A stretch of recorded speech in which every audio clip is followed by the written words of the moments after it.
Putin அணு ஒப்பந்தத்தில் கையெழுத்து. இந்தியா வருகையில் வர்த்தக பற்றாக்குறையை சரிசெய்ய கவனம். ரஷ்ய அதிபர் விளாடிமிர் புட்டின் டிசம்பர் 4 அன்று 30 மணி நேர முக்கியத்துவமான விஜயத்திற்காக நியூ டெல்லி வருகிறார். இந்த பயணம் அணு ஒத்துழைப்பை ஆழப்படுத்துவது, இருதரப்பு வர்த்தகத்தை விரிவுபடுத்துவது, மேலும் இந்தியா ரஷ்யா பாதுகாப்பு உறவுகள் மீது அமெரிக்கா அதிகரிக்கும் அழுத்தத்தின் கீழ் பாதுகாப்பு கூட்டுறவை வலுப்படுத்துவது ஆகியவற்றில் கவனம் செலுத்த இருக்கிறது. ரஷ்ய அமைச்சரவை டிசம்பர் 4 மற்றும் 5 தேதிகளில் நடைபெறும் புட்டின் இந்தியா பயணத்தின் போது குடிமை அணு ஆற்றல் ஒத்துழைப்பை வலுப்படுத்தும் புரிந்துணர்வு ஒப்பந்தத்தில் கையெழுத்திட அனுமதி வழங்கியுள்ளது. தமிழ்நாட்டின் கூடங்குளம் அணுமின் நிலையத்தில் 6 அணு உலைகளை அமைத்து வரும் ரோசோடோம் நிறுவனம் இந்திய அதிகாரிகளுடன் இந்த ஒப்பந்தத்தில் கையெழுத்திட அங்கீகரிக்கப்பட்டுள்ளது. ரோசோடோம் தலைமை நிர்வாகி அலெக்சி லெகாசேவ் சிறிய தொகுதி அணு உலைகள் குறித்த ஒத்துழைப்பையும் உள்ளடக்கிய முன்மொழிவுகளை உச்சி மாநாட்டில் முன்வைப்பார் என கிரெம்ளின் பேச்சாளர் திமித்ரி பெஸ்கோவ் தெரிவித்தார்.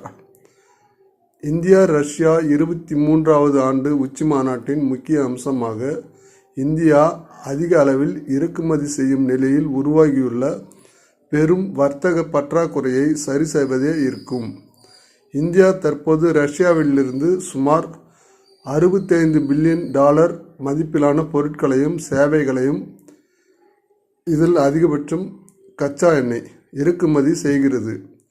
இதற்கு மாறாக ரஷ்யாவுக்கான இந்திய ஏற்றுமதி $5 பில்லியன் மட்டுமே. இந்தியாவிலிருந்து மேலும் வாங்க விரும்புகிறோம் என பெஸ்கோவ் கூறி வர்த்தக குறைபாட்டை ஒப்புக்கொண்டார். இரு நாடுகளும் தற்போதைய $25 பில்லியன் வர்த்தகத்தை 2030க்குள் $100 பில்லியன் உயர்த்தும் இலக்கை நிர்ணயித்துள்ளன. ரஷ்ய துணை பிரதமர் டெனிஸ் மாந்த்ரோவ் இந்த இலக்கு மிகவும் பேராசையாக உள்ளது என குறிப்பிட்டு, கடந்த 5 ஆண்டுகளில் இருதரப்பு வர்த்தகம் 7 மடங்கு உயர்ந்துள்ளதாக தெரிவித்துள்ளார்.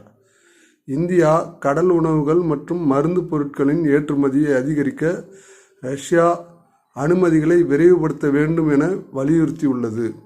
டிசம்பர் 3 அன்று ரஷ்ய ஸ்டேட் பரஸ்பர தளவாட ஆதரவு ஒப்பந்தத்தை ஒப்புதல் அளித்தது. இந்த ஒப்பந்தம் இரு நாடுகளின் இராணுவங்களுக்கு ஒருவரின் தளங்கள், துறைமுகங்கள் மற்றும் வான்வழிகளை மற்றொருவர் பயன்படுத்த அனுமதிக்கிறது. இது கூட்டு பயிற்சிகள், மனிதாபிமான நடவடிக்கைகள் மற்றும் பேரிடர் கால மீட்பு பணிகளை எளிதாக்கும். மேலும் கூடுதல் S-400 வான்வழி பாதுகாப்பு அமைப்புகள் மற்றும் ரஷ்யாவின் Su-57 5ஆம் தலைமுறை மறைவு போர் விமானங்கள் குறித்தும் விவாதிக்கப்படும் என எதிர்பார்க்கப்படுகிறது. Su-57 தொடர்பான விஷயம் வர இருக்கும் பயணத்தின் அஜெண்டாவில் நிச்சயமாக இருக்கும் என்று பெஸ்கோவ் உறுதிப்படுத்தியுள்ளார். இந்திய இராணுவ உபகரணங்களில் 36% ரஷ்ய தொழில்நுட்பத்தை சேர்ந்தவை ஆகும். இந்தியா ரஷ்ய கச்சா எண்ணெய் வாங்குவதை காரணமாக கொண்டு அமெரிக்கா இந்தியா இடையேயான பதட்டத்தின் நேரத்தில் புட்டின் இந்த பயணத்தை மேற்கொள்கிறார். அமெரிக்க அதிபர் டொனால்ட் ட்ரம்ப் ஆகஸ்ட் மாதத்தில் இந்திய பொருட்களுக்கு 50% வரி விதித்திருந்தார்.